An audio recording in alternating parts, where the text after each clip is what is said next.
This is Sound Experience, the show that explores the vast world of audio production through the experiences of our guests and the ears of your host, mixing engineer and producer Tim Dolbear. Hey, welcome back to Sound Experience, powered by Intertalk Radio for yet another edition. We are very glad and thankful that you join us each and every week, and or just downloading and streaming as you go.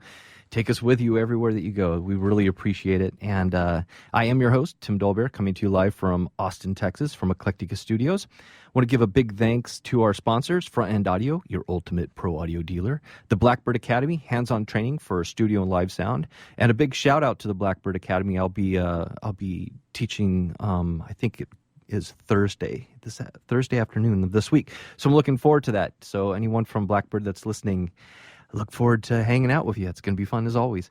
And last but not least, Source Connect by Source Element, which is the only sync-accurate HD video and audio software streaming solution for creative media professionals like us. It allows me to sit here in my studio in Austin, Texas, and be able to lock in perfectly to the studios in San Diego for the show. And it's also a remote control, remote session software that allows you to do ADR and all kinds of stuff, control digital audio workstation from remote, so you can do sessions at other studios from your studio and be in full control of it. So amazing piece of software at Source Connect by Source Element. So there you go. We have on our calendar right now, we have coming up next week, we're going to continue our discussion with part 2 of our discussion with Kevin Becca. He is the Mix Magazine technical editor, as well as he's also a professor at Blackbird and an audio engineer going back 20, 30 plus years. Just amazing array of work and knowledge that he has, and he's a really fun person to have on the show. So we have part 2 of that coming up. And I want to thank you for all the emails and messages of support. I remind you that you can always reach out to me with good, bad, ugly, whatever you want. Just send us comments. You can send them through the Intertalk Radio .com website, where you're probably at to get this, or directly to me at timdolbear.com.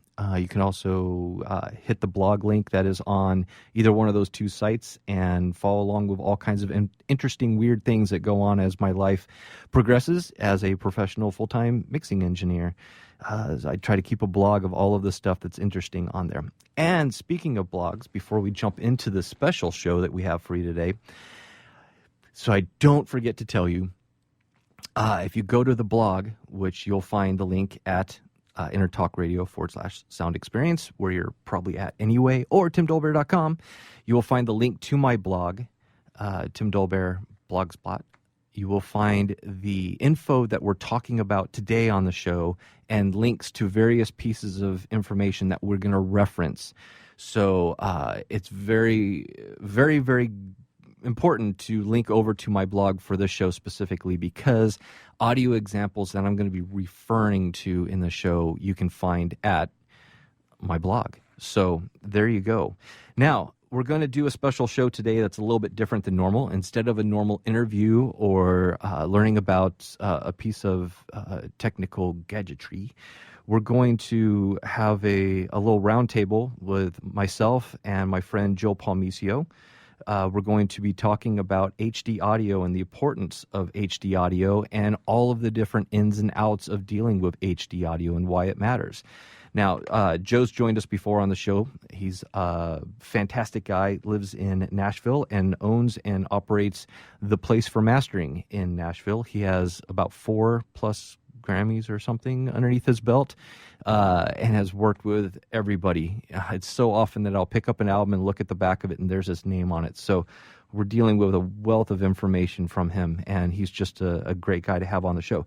So without further ado, let's bring Joe on. Joe, how are you doing? Hey, Tim. I'm good. Thanks for having me. Absolutely. When I tried to figure out how I was going to do this show, and I knew I needed a second set of knowledgeable ears to talk on this, that you were my first choice on it. So I'm so glad you could join us. Well, thank you very much. I'm happy to be here.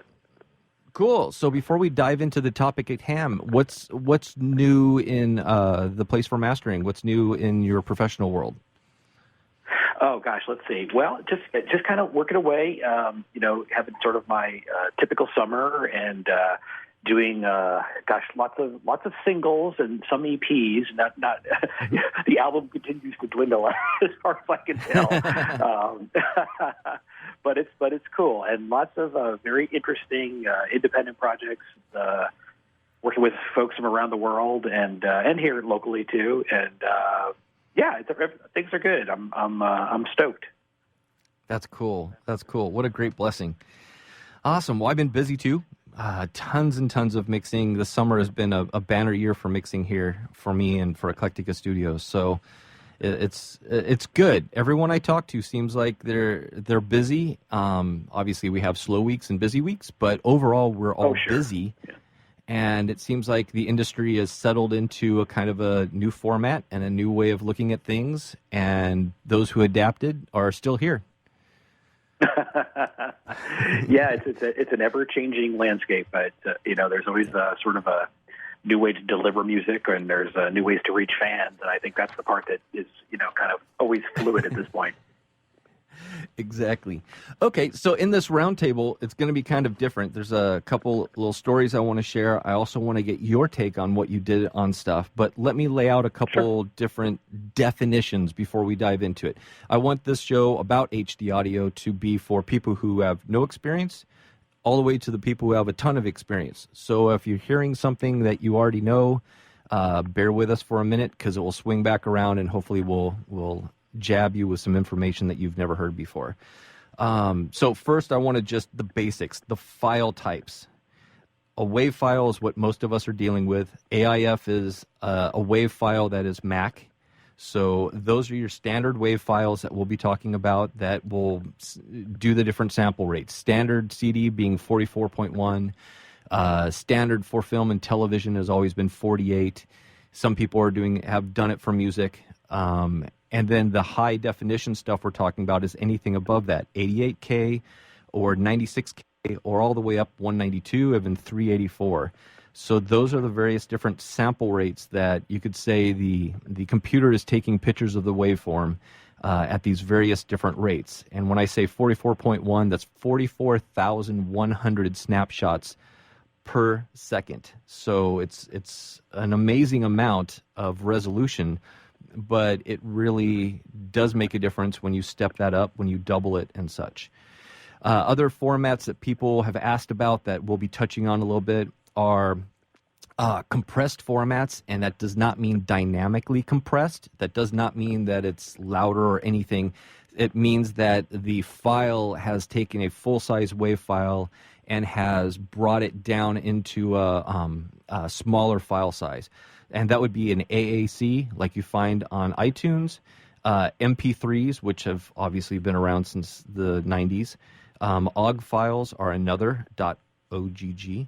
And what those are is they've actually taken a CD quality file, let's use as an example, which might be a 5-minute song and be around 50 megabytes, and have thrown out information, what it deems not important, like everything above 15K, for instance, if we're going to a 128. That's just a guess on number. I'm not doing this perfectly technical for that. But it throws out this information in order to shrink the file all the way down to a 5 megabyte file, which is obviously just a tenth in size. So when we say compressed file, that's actually what we're referring to as a compressed file. A separate type of compression file is something like a FLAC file. And a FLAC file is simply a compressed or zipped type WAV file. You're not losing any of the information. You're not throwing away. It's not lost type of compression. It actually has all of it there. It's actually shrinking the file by 50% or so. It gets rid of all of the blank area in the file. So, for instance, if you have a track for your workstation and it is a guitar track and it's not played all the way through, it'll shrink down big time, as opposed to a mix that is full length, and that will only shrink down a little bit. Last little bit that we probably won't touch on because the format has not really gone that far is DSD and 1-bit formats. DSD is a type of 1-bit format where instead of taking a snapshot that's 24 bits wide. It's a single bit, and it's simply a bit telling it to go up or go down in reference to where the wave shape is going.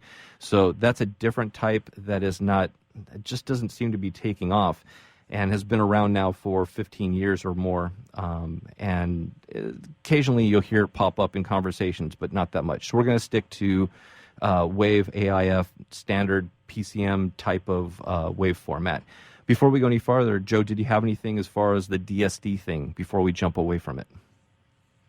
Well, I mean, I can comment on DSD from subjective listening because, as you know, I spent a number of years working for Sony Studios in Correct. New York, and sort of being sort of a sister company to Sony Electronics. We had a lot of experience listening to DSD recordings through the years and through its development. And what I can tell people who may have less experience with it is that it is truly a remarkable way to make a recording. We did so much listening where we would compare live source material and then record it to analog tape, and then record it to PCM, and then record it to DSD. And DSD was always just remarkably good, but probably the best thing closest to source if you had a live sort of Right. band playing and you were recording them. But so people say, well, great, why wasn't it successful? And there were a lot of reasons. And of course, many of them I can't answer that question. But one thing I can tell you about from an engineering standpoint. Hang on one second. We're getting cut off by a commercial. My show clock hit stop. So, okay, we'll be right back, and we'll continue with that. This is Sound Experience, powered by Intertalk Radio, the voice of music biz.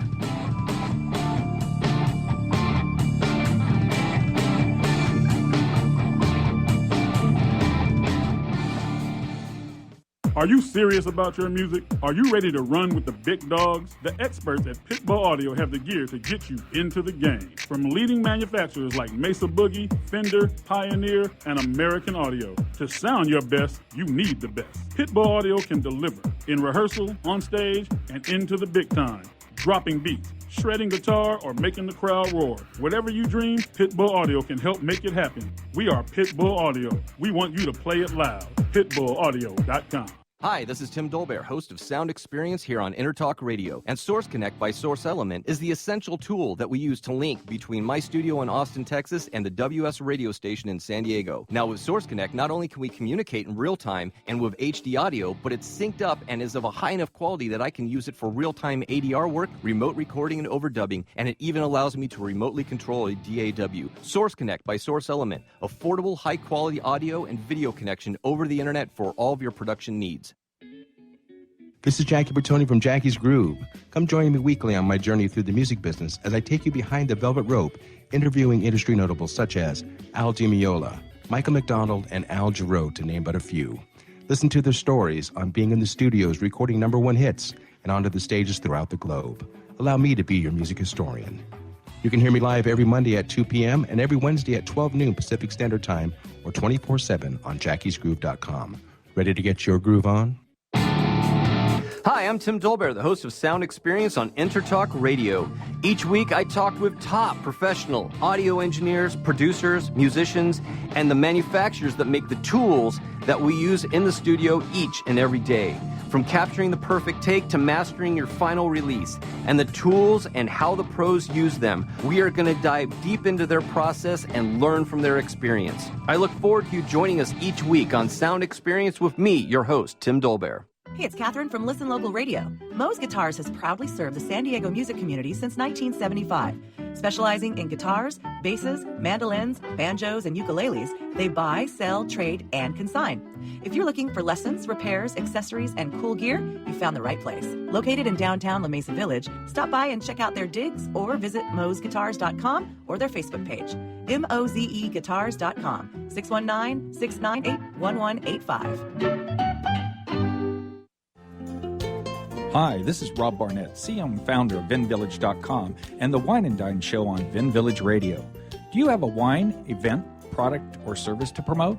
Then contact VinVillage.com to reach thousands of wine lovers across the country. VinVillage connects like-minded wine enthusiasts with unique and exclusive wines, events, products, and services. To learn more, contact us on VinVillage.com. VinVillage is where wine lovers connect.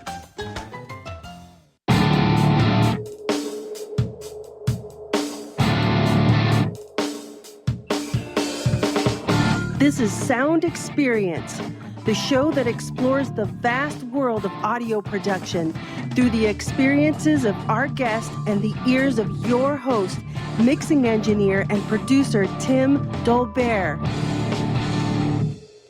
Hey, welcome back to Sound Experience. We're talking with Joe Palmaccio. We're going over HD formats and stuff, and you had a quick thing to say about DSD formats.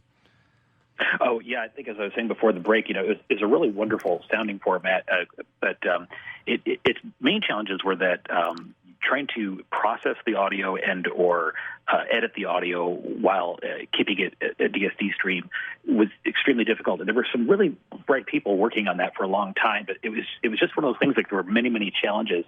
And, they never really got that solved. And by the time, PCM got to, 192 and it sort of got forgotten in the mix, and also because the consumer wasn't really interested in SACD or even a hardware, a tactile, physical version of a media. So it was a great format. It's still a great kind of conversion technology. But that's what I just wanted to mention that about it because I had some experience with it. That's cool. Okay, so the part that you can refer to when you're listening to this, and that you can refer to that is on the blog, is actually based off of this next little story, which is what's going to set up the rest of the show.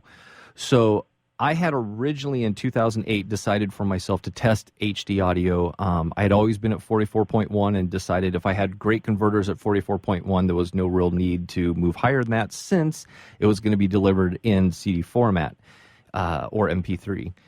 But in 2008, I did a test using Presonus A to D converter that was 96K and compared it with my Apogees, which were only 44-48, and didn't like the results. The results were not good.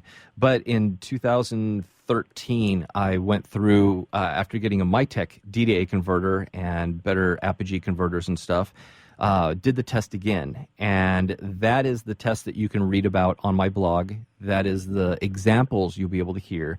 I recorded a single song, and I recorded it to 4 passes into 4 sessions, 44.1, 48K, 88.2, and 96K, to listen to it and see what the difference was.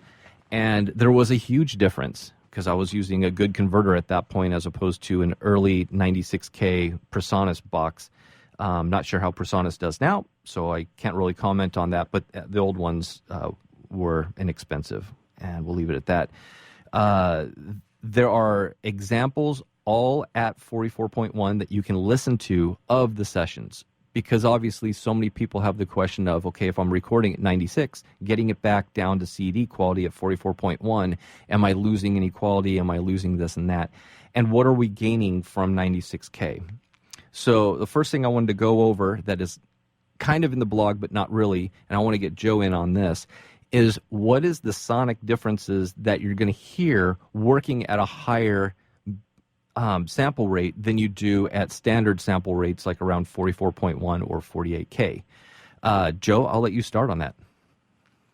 Right. So we can start with sort of the technical side of that question. The thing about that, people who are experienced, probably know this, but I'll try to explain it simply. Mm-hmm. That if you use a sample rate such as 44.1, the highest frequency you can record is half that, so it can record up to 22 kilohertz.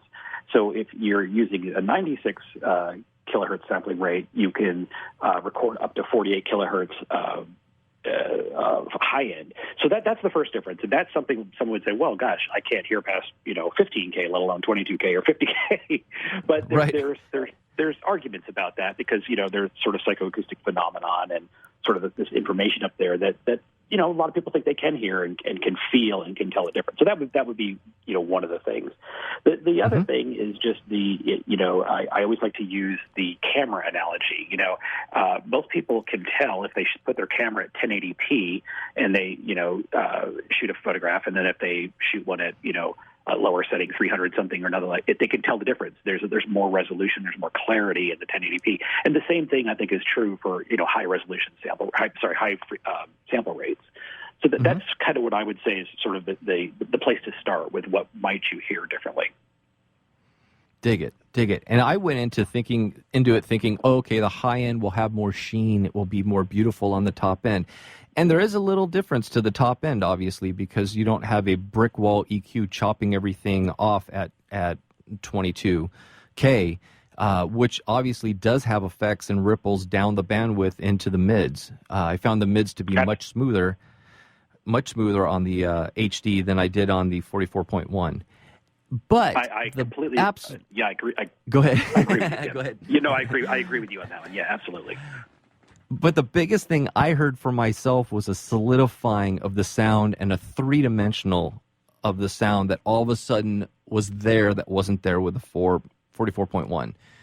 Going into 96K, because it was capturing the transients so nicer, it was capturing all the stuff in between, you could say, that everything sounded solid and polished and higher resolution, really. Yeah.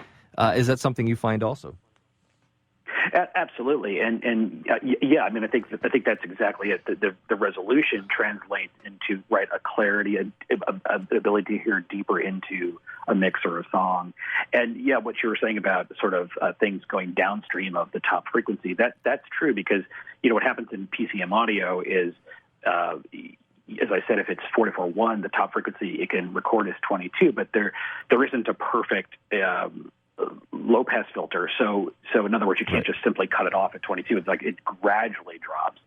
And what you then hear is something called aliasing.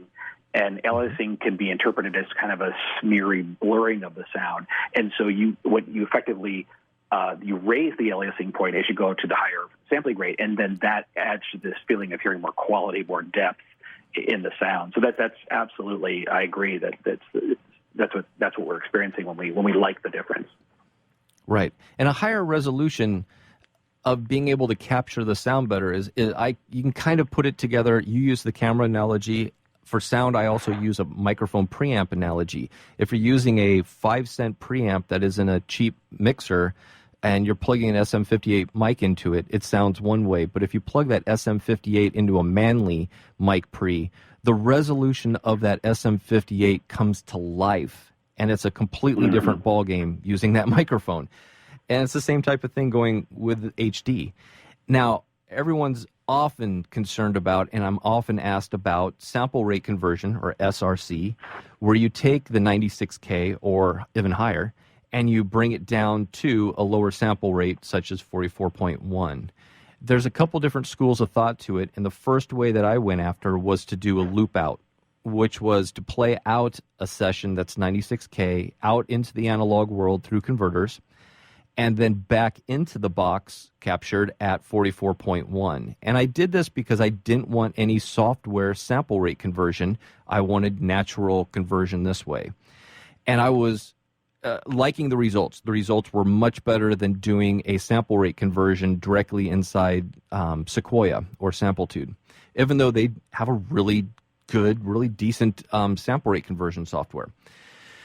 But I went and visited with Alan Silverman, who's a friend of both of ours, out in New York City, and was talking to him about such a thing. And he reminded me that every D to A converter built into it has software sample rate conversion, which upsamples it to a higher sample rate in order to do the D to A process back to analog.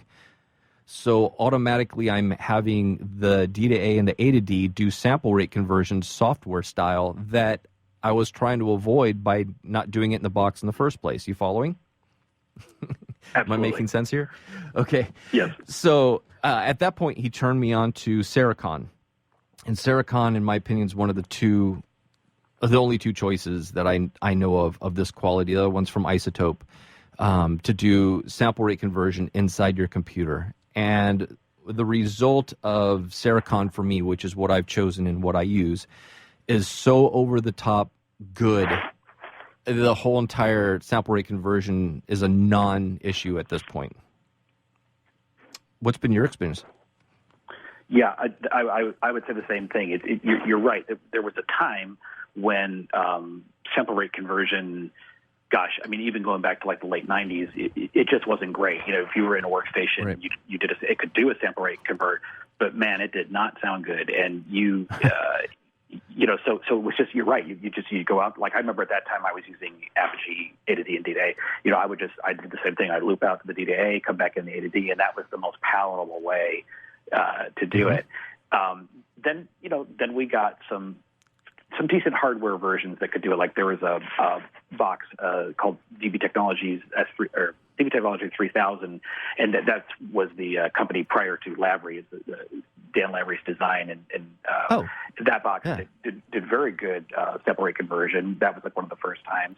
And then, as you said, then the software got better, and now it's to the point where you're right, like with Sericon or with Isotope, or it's complete, like you don't have to worry about it. It's so good, that you can be at 192 and drop to 44 or whatever, and you're not going to feel like, oh my God, what happened here? It just shredded, my mix. It just sounds fantastic. So I agree. There's been an evolution, and now we're at this kind of a fantastic point. Exactly. Okay, we got about 24 seconds. One of the things I do when I run off a mix is I always run off a mix to 96K 32-bit float. And having it be a float file like that, the math on it when I do a conversion to, so let's say 44.1 32-bit float, is much, much improved, even over doing it from a 24-bit to another 24-bit. Allowing it to stay in floating point math has been a wonderful thing. So we'll be right back. This is Sound Experience powered by Intertalk Radio. We'll be back for the second half in a minute.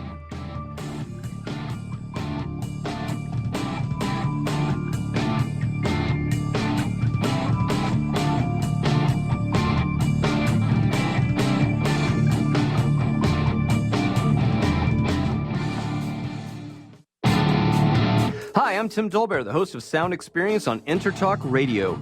Each week, I talk with top professional audio engineers, producers, musicians, and the manufacturers that make the tools that we use in the studio each and every day.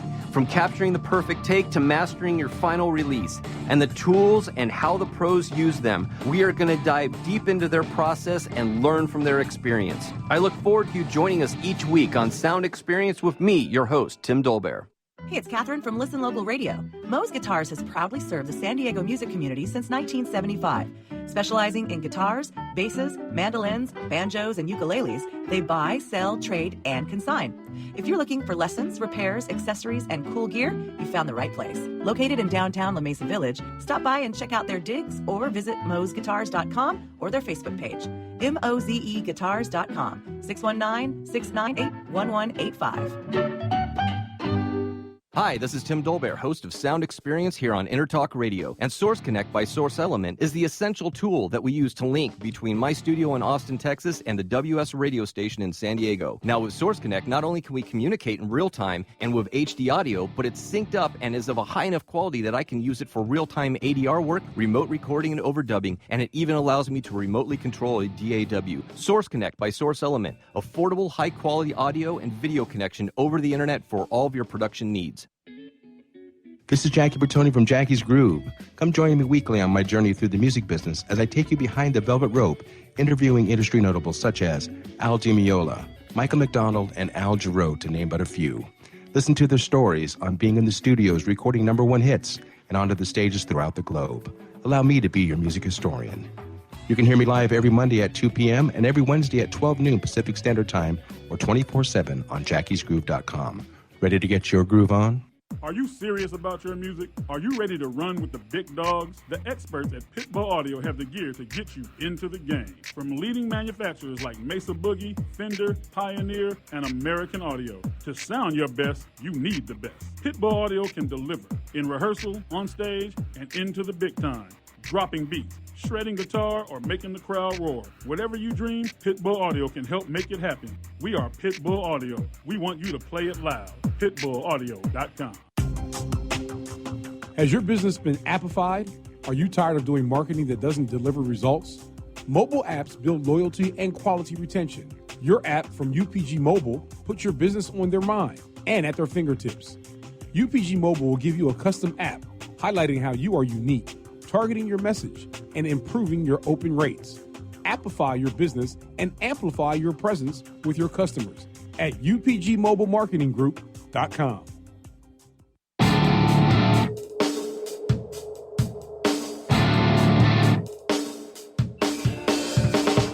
This is Sound Experience, the show that explores the vast world of audio production through the experiences of our guest and the ears of your host, mixing engineer and producer Tim Dolbear.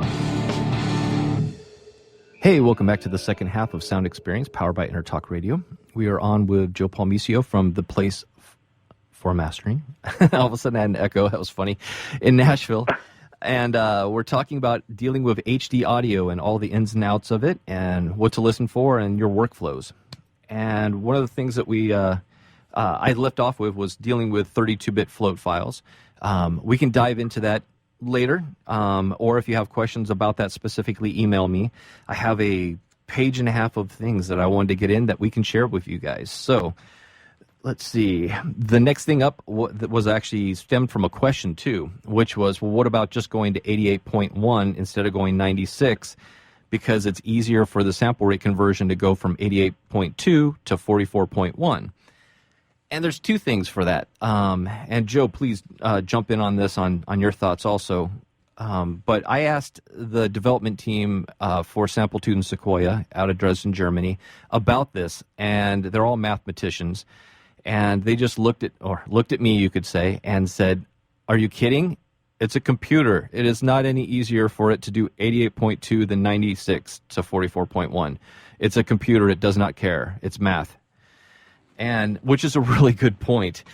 And then the second thing I'll throw at that is when you're working at HD, if you're recording at HD, and I mix everything at HD, so if you send me a project and it's 44.1, all the mixing is done at 96K, and we can get into some other reasons for that in a minute. But the working at 96K, I chose over 88 because of, one, the sound. In the files that you can download from the blog for the show, you will hear an 88 version and a 96 version.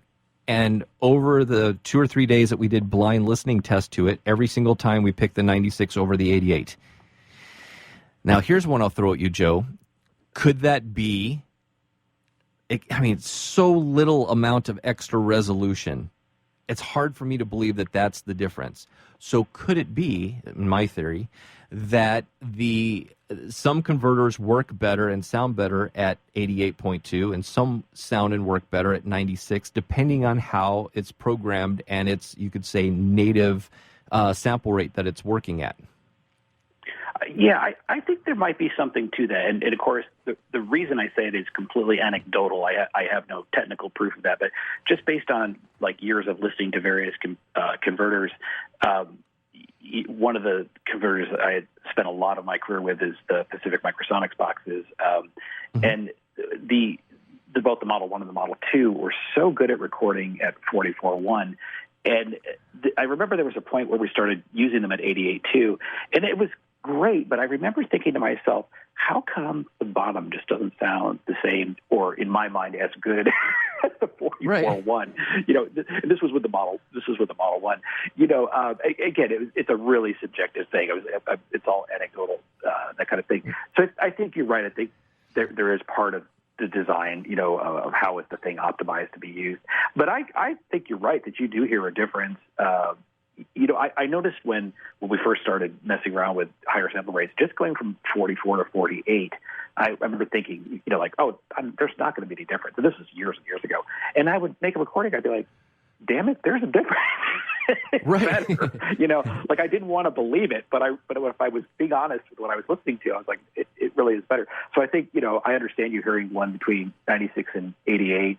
I totally agree that that's audible and that you hear it. Absolutely.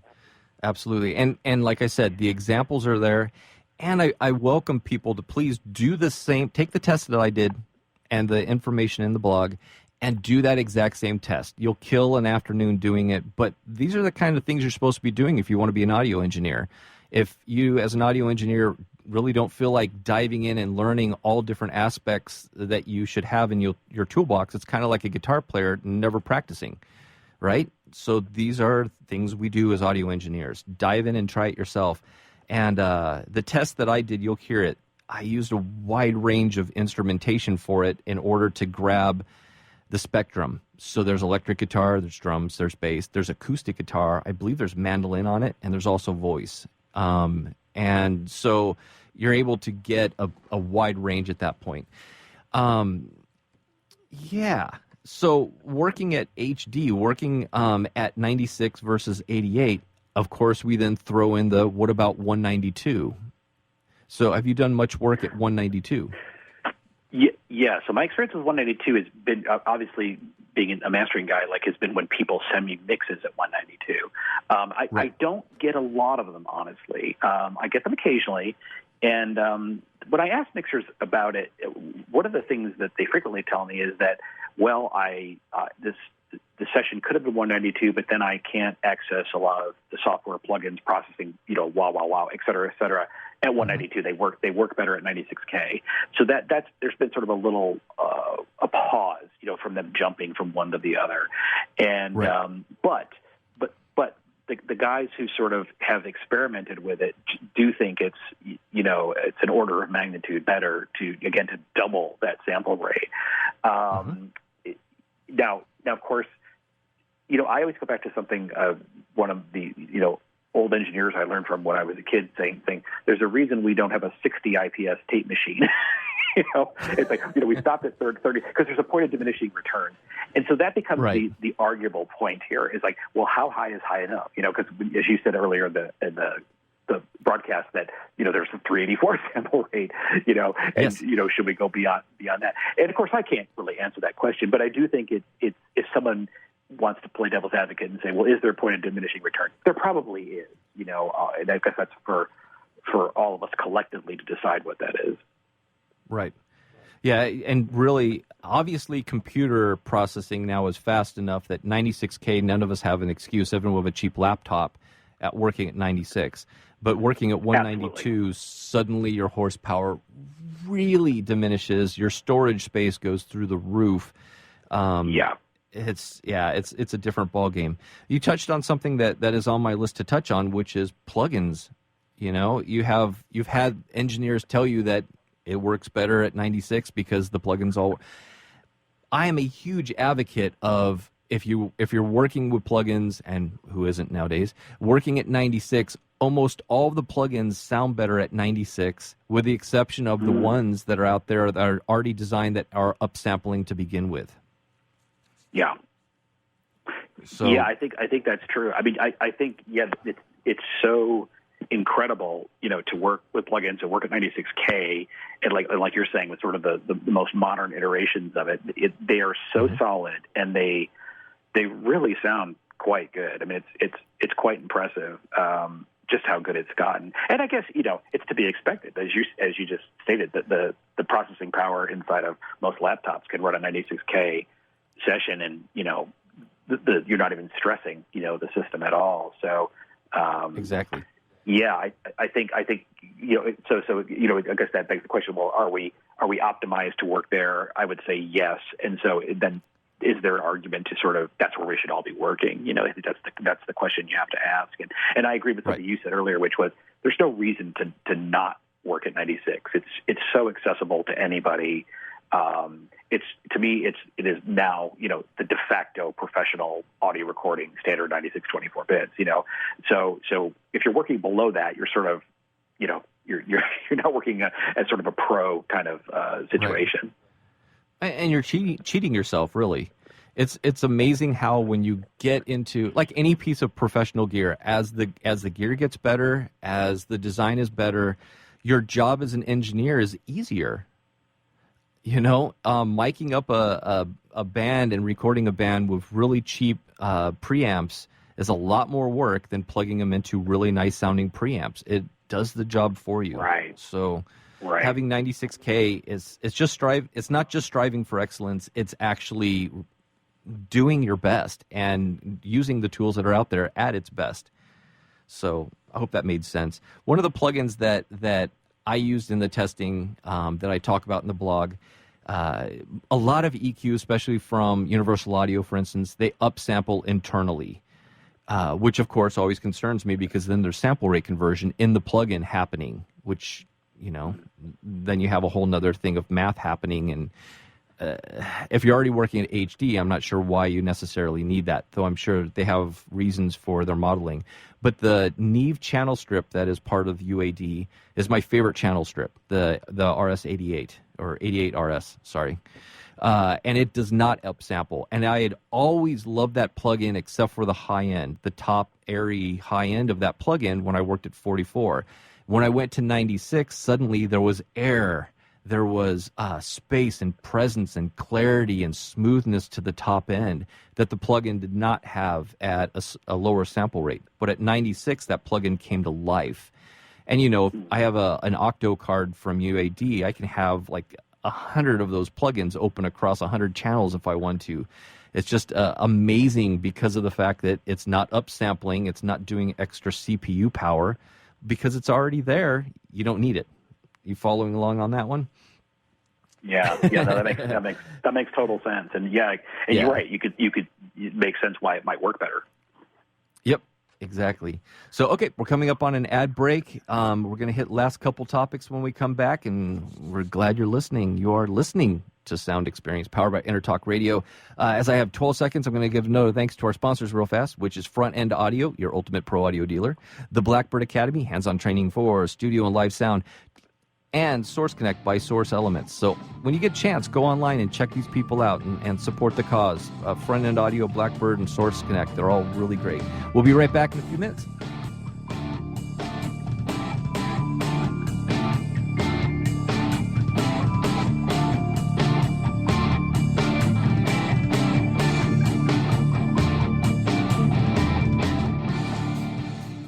Are you serious about your music? Are you ready to run with the big dogs? The experts at Pitbull Audio have the gear to get you into the game. From leading manufacturers like Mesa Boogie, Fender, Pioneer, and American Audio. To sound your best, you need the best. Pitbull Audio can deliver in rehearsal, on stage, and into the big time. Dropping beats, shredding guitar, or making the crowd roar. Whatever you dream, Pitbull Audio can help make it happen. We are Pitbull Audio. We want you to play it loud. PitbullAudio.com. This is Jackie Bertoni from Jackie's Groove. Come join me weekly on my journey through the music business as I take you behind the velvet rope, interviewing industry notables such as Al Di Meola, Michael McDonald, and Al Jarreau, to name but a few. Listen to their stories on being in the studios recording #1 hits and onto the stages throughout the globe. Allow me to be your music historian. You can hear me live every Monday at 2 p.m. and every Wednesday at 12 noon Pacific Standard Time or 24/7 on jackiesgroove.com. Ready to get your groove on? Hi, this is Tim Dolbear, host of Sound Experience here on Intertalk Radio. And Source Connect by Source Element is the essential tool that we use to link between my studio in Austin, Texas, and the WS radio station in San Diego. Now, with Source Connect, not only can we communicate in real time and with HD audio, but it's synced up and is of a high enough quality that I can use it for real-time ADR work, remote recording, and overdubbing, and it even allows me to remotely control a DAW. Source Connect by Source Element, affordable, high-quality audio and video connection over the internet for all of your production needs. Has your business been appified? Are you tired of doing marketing that doesn't deliver results?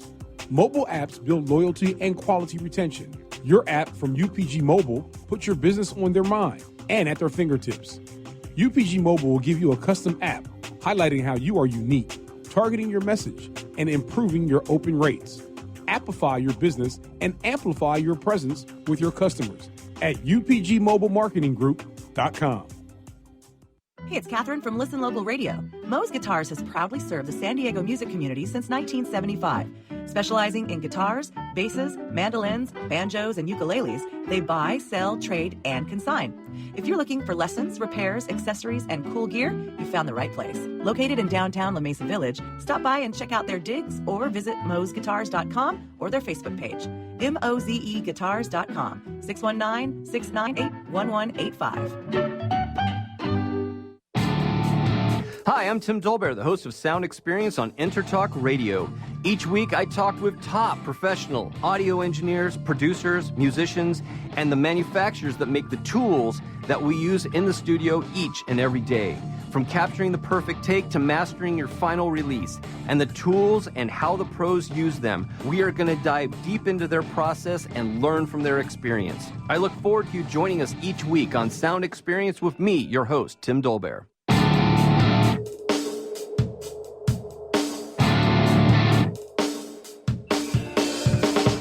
This is Sound Experience, the show that explores the vast world of audio production through the experiences of our guest and the ears of your host, mixing engineer and producer Tim Dolbear. Hey, welcome back to the last segment of Sound Experience, powered by Intertalk Radio, your voice of the music biz. We are talking about HD audio and dealing with HD audio. And a couple of the things that I wanted to hit on this last little part are converting a 96 session or a mix to the other formats. So when you go from 96 to 44, we'll use as our example in this because that happens probably by far the most. The peaks do change. You do start getting, if you were right up at 0 on your level meter and you were using a brick wall or some sort, you now will have overs when you get to 44.1. So there's various different workflows that you can use for dealing with this. Joe, you want to share any that you have? Well, I mean, I guess the obvious one is, you can lower the master gain of the 96K file a little bit. I think that's sort of the typical one. I think a lot of people sort of do that, maybe a half dB, maybe 1 dB, just depending, particularly if your goal is to like sort of set up mastered for iTunes. Of course, you don't want to have those overs in that final file. So I said that's probably the one I would use most of the time if I'm seeing, if I make a file and I'm seeing an over, if I check, I'm like, I'll probably do it that way. That's probably the first thing I do. Groovin'. Yeah, I actually, when I mix, or when I do some of my own mastering, I will, in 96K, I will do it so my ceiling is at -1. Sure. And I figure if someone wants to listen to the HD version of their record, they would rather it have quality anyway than having clipped out top 0 intersample modulation distortions and stuff. So they'll appreciate the fact that there's the room there for intersample modulation. And then also when I make the conversion, I don't have to worry about it. Usually the biggest peaks I ever see are about half a dB up. Is that about right for you? That sounds right. That sounds about right to me. Okay. Yeah. Somewhere it's intense. Maybe it's like 3/10. I don't know. But yeah, it's not much. But you're right. You don't want to make the file that way if you can help it. Exactly. And then also it's kind of the same as far as if you have your final wave file, we'll just say at the 44.1, and you want to make an MP3 file, the peaks don't change that much. But if you're making an AAC file, which is the iTunes file, they tend to jump up a dB to a dB and a half over what the level was prior to it. Have you found that also in your experience? That's interesting. It's funny because I don't find myself making many AAC files. Right. I make some MP3s, but no, I didn't know that. I didn't know you had that much of a jump. That's very interesting. Yep. And that's one of those things I went into. I did a PDF file on exporting to all the different formats using Sequoia for mastering engineers, which is available. Just email me if you're interested in it. There is a cost to it, but, support the cause. And it goes into all of those things because that's one of the problems that you run into with Mastered for iTunes is their AAC really ups. I don't know what's going on in the conversion, but your levels jump big time. So in the last 5 minutes, let's go into a different area that doesn't necessarily have to do with going from 96 to 44, which is simple sample rate changing. But when you go from 24-bit or 32-bit float to 16-bit, and we're dealing all of a sudden with dither. And the dither is the noise that's added to a file to allow the quantization to land at the right place to keep your resolution good when you're cutting your resolution down from 24-bit to 16. It's kind of a fast way of saying it. We've all run into dither, and we all just kind of leave it set on, well, this one looks good.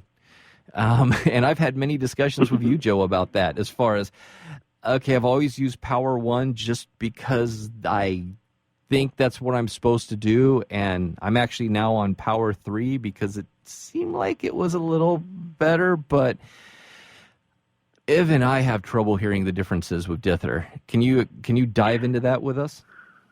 Yeah, again, I think it goes along the same sort of evolutionary path that sample rate conversion has. It was okay in the very first PCM devices. In other words, dither was important, and there were some varieties of it that maybe sounded better than others.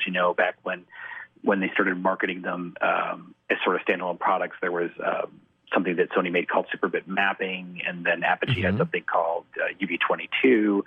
I remember, at the time preferring UV22. UV22 seemed to actually make the recording sound a little different, after you added the dither, but in a good way. And then what the evolution was and there were several steps in between, but when we got to POW-R is really a spectacular dither. To me, if I use POW-R1 most of the time, I find that it has the least sonic signature. So the dither is having the least impact in terms of a sonic change to the recording, and that's something, as a mastering guy, I want that. Like, I don't really want another little tweak, tweak from the dither.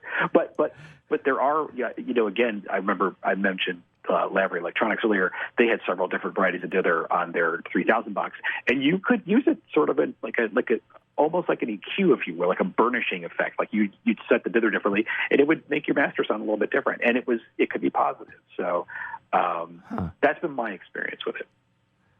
Okay, very, very interesting. Yeah, because there's dithering and there's noise shaping, and if I'm correct on this, dithering is more of a full across the spectrum noise that it's adding way down very quietly. Yeah. And noise shaping is usually a noise that's added up above what our hearing is.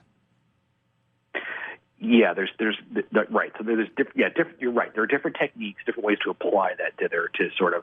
But yeah, what you're trying to do is if you don't dither recording and you listen to a very low level section, you will sort of hear hash.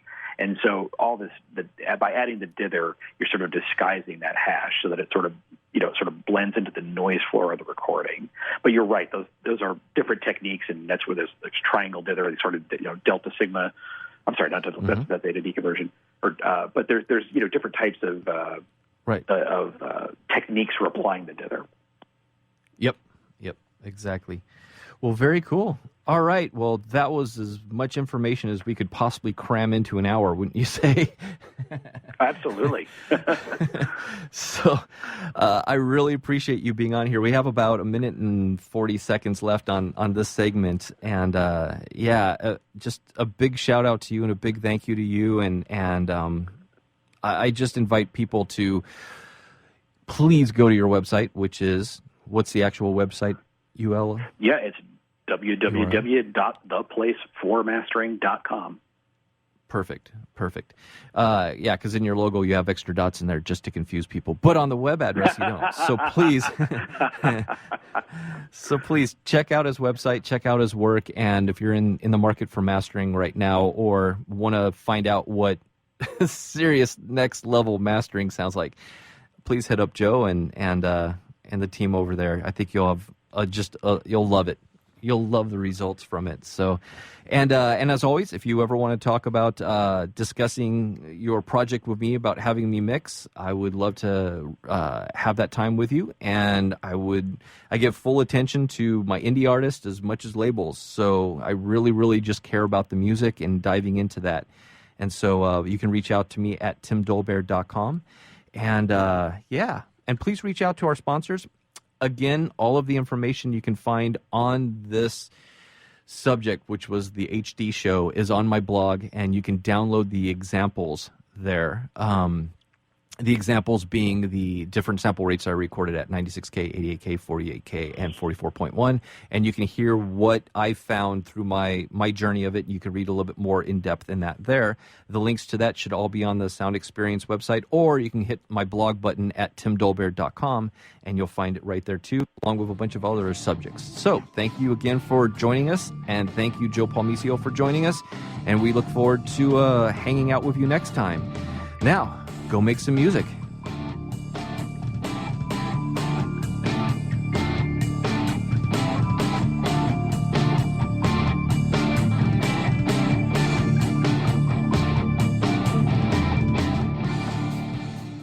Are you serious about your music? Are you ready to run with the big dogs? The experts at Pitbull Audio have the gear to get you into the game. From leading manufacturers like Mesa Boogie, Fender, Pioneer, and American Audio. To sound your best, you need the best. Pitbull Audio can deliver in rehearsal, on stage, and into the big time.